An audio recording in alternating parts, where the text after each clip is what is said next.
Hello friends, कैसे हो आप सब। उम्मीद करती हूँ कि आप सब लोग बहुत अच्छे होंगे। अन्नपूर्णा दिव्य चैनल में एक बार फिर से मैं दिव्या आप लोगों का बहुत बहुत स्वागत करती हूँ। दोस्तों, आज के वीडियो में हम लोग एक कहानी को सुनेंगे। उम्मीद है कि ये कहानी आप लोगों को जरूर पसंद आएगी। कहानी थोड़ी सी भी पसंद आए तो वीडियो को लाइक शेयर कीजिएगा। चैनल पर पहली बार विजिट कर रहे हैं तो अन्नपूर्णा दिव्य चैनल को सब्सक्राइब कीजिएगा और इस कहानी को ज्यादा से ज्यादा शेयर कीजिएगा। तो चलिए फिर शुरू करते हैं। चंचल रसोई में लगी हुई थी। जितनी तेजी से वो काम कर सकती थी वो कर रही थी, लेकिन दिमाग में 10 बातें घूम रही। जब से मायके से भाई का फोन आया बस तब से चंचल का मन घर के कामों में नहीं लग रहा था, पर फिर भी फटाफट काम निपटाने में लगी है। क्या पता अम्मा जी को उस पर तरस आ जाए और वो उसे मायके जाने दे। पति रघु से भी उम्मीद की थी कि वो अम्मा जी से बात करे, पर अम्मा जी के आगे उनकी चलती कहाँ है। अम्मा जी के आगे चलती किसी की भी नहीं। जब उनके पति की नहीं चली तो बेटा तो दूर की बात, पहले ससुर जी भी कपकपाते थे। अब उनके सुधारने के बाद बेटी की क्या बिसात। अम्मा जी में न तब बदलाव आया था और न अब बदलाव आया। अब तो वह पहले से भी और ज्यादा मुखर हो चुकी हैं। जो मुंह पे आता बोलती हैं, चाहे सामने वाले को बुरा लगे, इससे उनका कोई लेना देना। अम्मा जी इस घर की मुखिया ही नहीं बल्कि इस मकान की मुखिया, क्योंकि उन्हें अपने घर से ज्यादा अपने मकान से लगाव है। वो क्या है ना कि घर तो सदस्यों से बनता है, पर अम्मा जी को सदस्यों से लगाव। उन्हें तो अपने इस ईंट गारे के 2 कमरे के मकान से लेना देना है।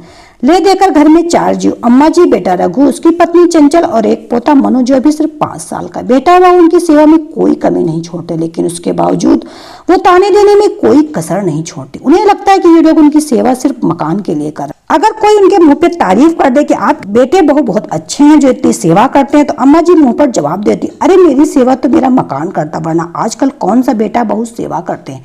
चंचल और रघु दोनों का ही सुनकर दिमाग खराब हो जाता, लेकिन फिर सोचते माँ ही भला माँ से कौन सी नाराजगी। लेकिन आज सुबह चंचल के छोटे भाई का फोन आया कि उसकी माँ की तबीयत अचानक खराब हो गई। माँ भी हॉस्पिटल में और चंचल को ही याद कर रही।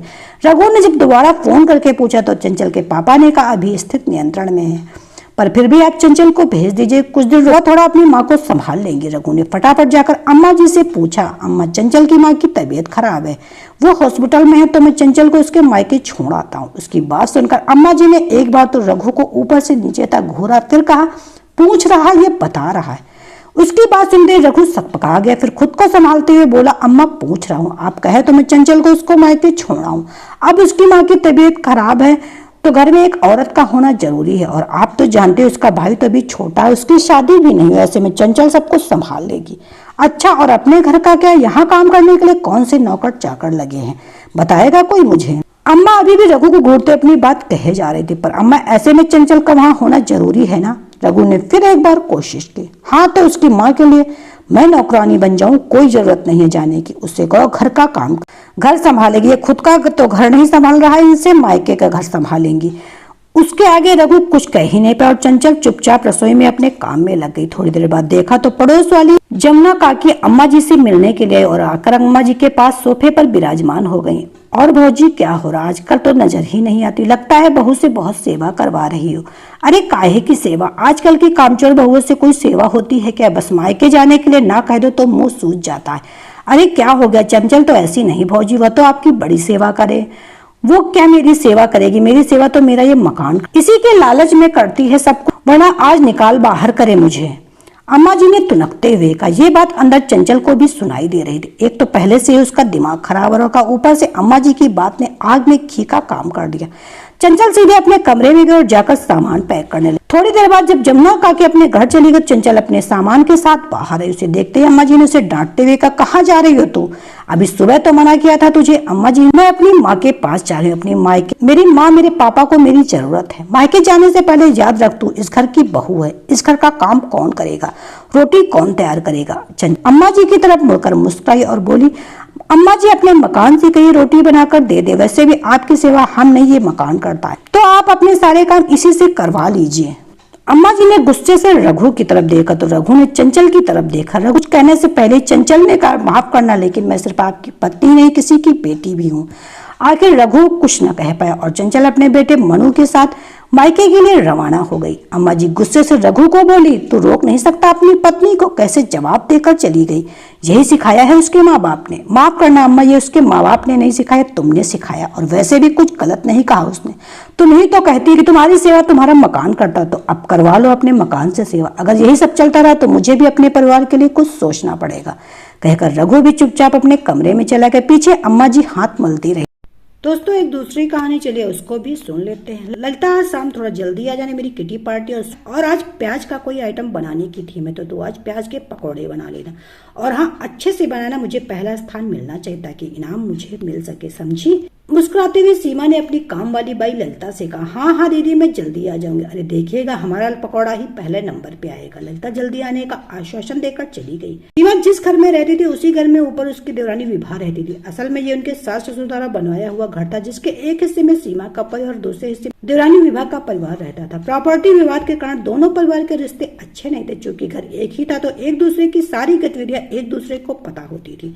सीमा तैयारी में जुटी थी, घर की साज सज्जा से लेकर खुद भी तो तैयार होना था। भाई किटी पार्टी जो थी और सबसे विशेष लगना भी तो था। अरे 6 बज गए, सब आ जाएंगे, ललिता अभी तक क्यों नहीं, 5 बज गए, न जाने कब आएंगे। इसी बीच फोन की घंटी बजी। ललिता का नाम देखते ही गुस्से से लाल सीमा चीखती हुई बोली, तेरा समय अभी नहीं हुआ क्या आने का? जिस दिन कुछ विशेष काम होता तेरा नाटक शुरू हो जाएगा। बिना ललिता की बातें सुने जाने क्या क्या गुस्से में आकर सीमा बोली जा रही थी, तभी उधर से किसी पुरुष की आवाज आई, मैडम ललिता हॉस्पिटल में है। वो घर से जल्दी निकली थी कि आज मैडम के घर कुछ ज्यादा काम है, पर हड़बड़ी में ऑटो वाले से टक्कर हो गया और उसे चोट लग गई। सीमा के पांव तले जमीन ही खिसक गई। अब क्या करें, पकौड़े बनाए या घर ठीक करे या खुद तैयार हो, ये सब उसकी समझ से परे थी। आधे घंटे के अंदर सभी महिलाएं आ जाएंगी। कुछ सोचकर फोन की ओर हाथ बढ़ाया ही था कि बाहर से ऑर्डर कर दूं, वैसे भी आज तो मेरी इज्जत का फालूदा बन। अभी अचानक एक आवाज आई, दीदी। हाथ में थाली भरकर प्याज के पकौड़े ले देवरानी सामने खड़ी थी। दीदी आप फोन पर बात कर रही थी तो मैंने सुन लिया था, सो मैंने पकौड़े बना लिए हैं, आप तैयार हो जाइए। हमारे बीच मतभेद जरूर है, पर जब घर की इज्जत की बात आती तो इज्जत तेरी मेरी नहीं हमारी होती। और पकौड़े से भरा थाली रखकर विभा चली गई। सीमा कुछ सोच पाती इससे पहले किटी की सभी महिलाएं सीमा के घर आ गई। मौज मस्ती के बीच सीमा के पकौड़ों की खूब तारीफ हुई। इतने कुरकुरे पकौड़े, वाह सीमा आज तो तुमने कमाल कर दिया, लगता है दिन भर मेहनत किया पकौड़े बनाने में। तारीफ के पुल बांधती महिलाएं चटकारे ले लेकर पकौड़ों का आनंद ले रही थी। हमेशा से प्रतिद्वंदी समझने वाली सीमा विवाह के इस व्यवहार को समझ ही नहीं पा रही थी। कहीं न कहीं दिल से देवरानी का धन्यवाद बोलना चाहती। जैसे ही पार्टी खत्म हुई, प्रथम आए पकौड़े गिफ्ट हाथ में लिए विवाह के पास पहुंचकर सीमा ने धन्यवाद के साथ विवाह के हाथ में गिफ्ट देते हुए कहा, इसकी असली हकदार तुम हो विवाह। तो दोस्तों एक छोटी सी कहानी आपको कैसे लगी कमेंट सेक्शन में जरूर बताइएगा। उम्मीद है कि जरूर पसंद आएगी। कहानी थोड़ी सी भी पसंद आए तो वीडियो को लाइक शेयर कीजिएगा। चैनल पे पहली बार विजिट कर रहे हैं तो अन्नपूर्णा दिव्य चैनल को सब्सक्राइब कीजिएगा और इस कहानी को ज्यादा से ज्यादा शेयर कीजिएगा। तो चलिए फिर मिलते हैं नई कहानी के साथ नए वीडियो में, तब तक के लिए bye bye. Subscribe now and press the bell icon. Never miss an update.